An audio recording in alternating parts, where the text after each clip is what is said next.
सुप्रभात प्यारे बच्चों, मैं आपकी हिंदी की अध्यापिका टैगोर बाल निकेतन पब्लिक स्कूल से आज आपको कक्षा 8वीं हिंदी व्याकरण से, जो कि हमारी हिंदी विशुद्ध व्याकरण में संकलित है, पाठ 3 संधि के बारे में पढ़ेंगे। संधि के बारे में हम स्वर के बारे में, स्वर संधि और संधि के बारे में कल चर्चा कर चुके हैं। आज हमारा उपविषय है व्यंजन संधि। व्यंजन किसे कहते हैं? ऐसे वर्ण जो स्वरों की सहायता से बोले जाते हैं उन्हें व्यंजन कहते हैं। आज हम व्यंजन संधि के बारे में चर्चा करेंगे। आइए शुरू करते हैं। व्यंजन संधि किसे कहते हैं? किसी व्यंजन का स्वर या व्यंजन के साथ मेल होने से जो विकार उत्पन्न होता है उसे व्यंजन संधि कहते हैं। यानी जब व्यंजन किसी स्वर से टकराता है या स्वर किसी व्यंजन से टकराता है तो वह व्यंजन संधि कहलाती है। जैसे दिक् प्लस अंबर दिगंबर, तत् प्लस भव तद्भव, जगत जमा ईश जगदीश। इसका नियम क्या होता है? नियम जानते हैं। वर्गीय प्रथम वर्ण, वर्गीय मतलब वर्ग का। जैसे क क्या है? प्रथम वर्ण है वर्ग का। च क्या है? प्रथम वर्ण है। ट, त और प। किसी भी वर्ग का प्रथम वर्ण जो होता है वह तीसरे वर्ण में कन्वर्ट हो जाता है, अर्थात वह तीसरे वर्ण में बदल जाता है। अर्थात अगर हम संधि करते हैं, इसमें क्या होता है व्यंजन संधि में कि जो पहला वर्ण होता है, जब आप उसकी संधि करते हो विच्छेद हुए वर्ण की, तब आपको क्या दिखता है कि आपने जो पहला वर्ण था उसको क्या किया? तीसरे में बदल दिया। जैसे कै को ग से गमला में, च को जैसे जग में, ट को ड में, त को ध में और प को ब में। इस प्रकार आपने क्या करना है? जब आप व्यंजन संधि करते हो तो आपने पहले वाले वर्ण को तीसरे वाले वर्ण में बदल देना है। देखिए, आपको एग्जाम्पल के माध्यम से बहुत अच्छी तरीके से समझाया गया है। दिक् प्लस अंबर दिगंबर, क को कट किया, अ को कट किया तो हमने क्या लिखा यहाँ पे? ग। जगत जमा ईश जगदीश, वाक जमा ईश वागीश, ऐसे। ठीक है। जगत जमा अम्बा तो हम क्या बोलते हैं? माँ को जगदम्बा। ख वर्ण में ख क्या है? ये हमारा था पहला नियम क। अब है हमारा ख नियम।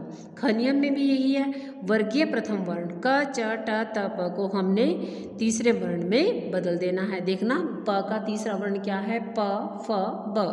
त का तीसरा वर्ण क्या है? द। ट का तीसरा वर्ण क्या है? ड। उत जमा गाटन तो हमने क्या बनाया? त को लिया और प्लस में घ को लिया और हमने यहाँ पे त का ध में बदल दिया तो हमारा क्या बन गया? उद्घाटन। ठीक है। अब है इसमें क्या होता है?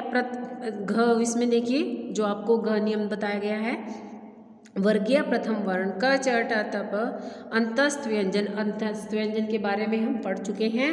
ये अंदर ही अंदर बोले जाते हैं, पूर्ण रूप से किसी भी जो हमारा मुख के भाग होते हैं वहाँ किसी भी रूप से, पूर्ण रूप से किसी को भी स्पर्श नहीं करते। य र ल व ये हमारे अंतस्थ व्यंजन हैं।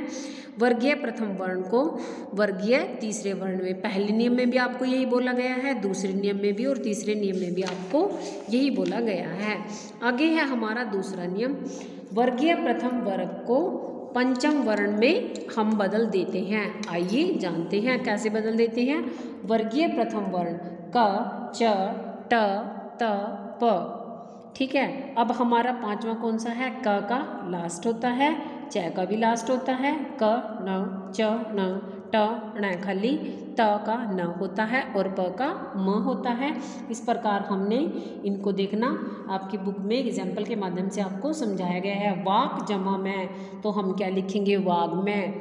सत जमा मारग सन्मारग, दिक् जमा नाग दिक् नाग, जगत जमा नाथ जगन्नाथ। ठीक है। अब है हमारा तीसरा त संबंधी नियम। त संबंधी नियम में क्या है? अगर त आ जाता है, त संबंधी नियम में क्या करना है? उत को तय जमा च या छ, अगर त आता है, च आता है या छ आता है तो हमने तय को च में बदल देना है। ठीक है। अब है देखो उच्चारण, तो हम क्या? उत जमा चारण हम क्या लिखेंगे? उच्चारण, यानी कि बोलना। सत जमा चरित्र तो हम क्या लिखेंगे? सच चरित्र, क्योंकि जो यहाँ पे ये ता आया है आपने इसको च में बदल देना है। और एक च क्या होता है?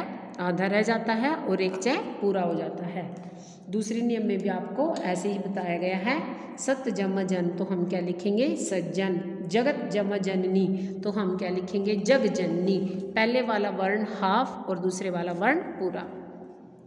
आगे देखना तय जमा टय या ठय। अगर तय आता है या टय आता है या ठय आता है तो हमने तय को किस में बदल देना है टय में।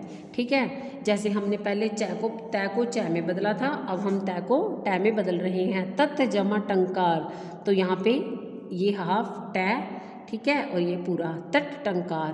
बृहट टीका तो बृहट टीका।